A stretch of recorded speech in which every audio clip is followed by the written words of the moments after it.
S nama je Nokia 6124 Classic. Ovo je model dizajniran od strane Vodafona za prodaju u VIP-u. Tako da ga, ja mislim, nećete moći naći u Nokia shopovima. To je kutija. Sad ćemo malo vidjeti šta ima unutra.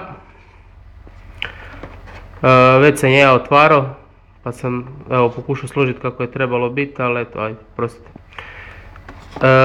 Imamo, znači, unutra telefon.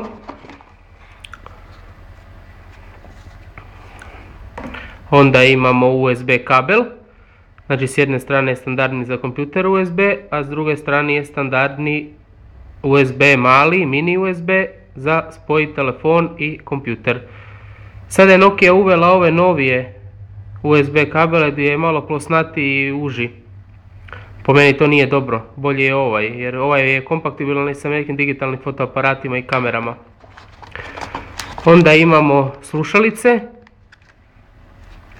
sa upravljanjem. Ovo je 2,5 inčni jack, ja mislim. Imamo punjač od Nokia. Evo ga, tanki ulaz. I ispod ovdje su, znači, uputstva, PC Suite od Nokia, CD. I to je to. Evo, nema više ništa. Sad ćemo vidjeti malo telefon. Evo ga. Telefon je, koliko sada vidim u ruci, znači nema nikakvog klimanja, škripanja. Jedna kvaliteta plastika je, a naprijed je, koliko vidite, neki glosi završetak. Sjajni. Ekran je ravan. Znači nema nikakvog udubljenja. Tipkovnica je standardna za Nokia, znači navigacijska tipka, meni tipka, C tipka za javljanje, prekidanje poziva i tipkovnica. Evo da ga malo vidite.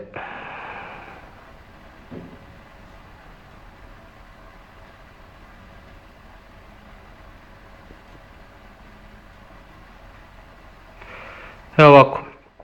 Znači imamo tipka za uključiti i isključiti uređaj.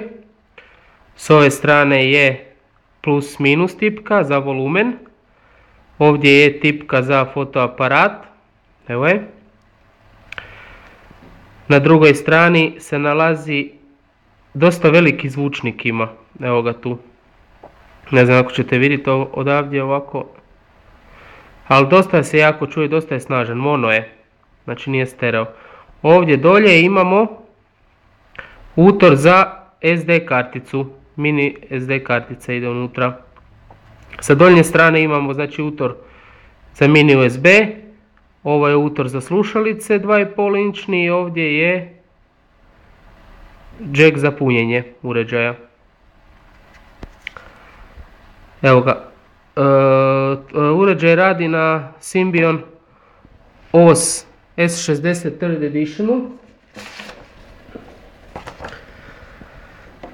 Šta je još? Ovo je 3G uređaj. Pušten je u prodaju negdje u lipnju 2008. Posjeduje HSDPA.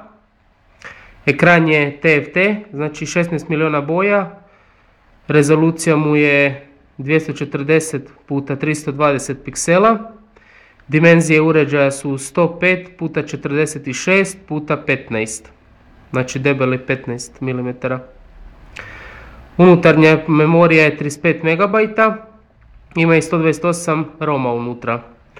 Koristi ARM11 procesor na 369 MHz.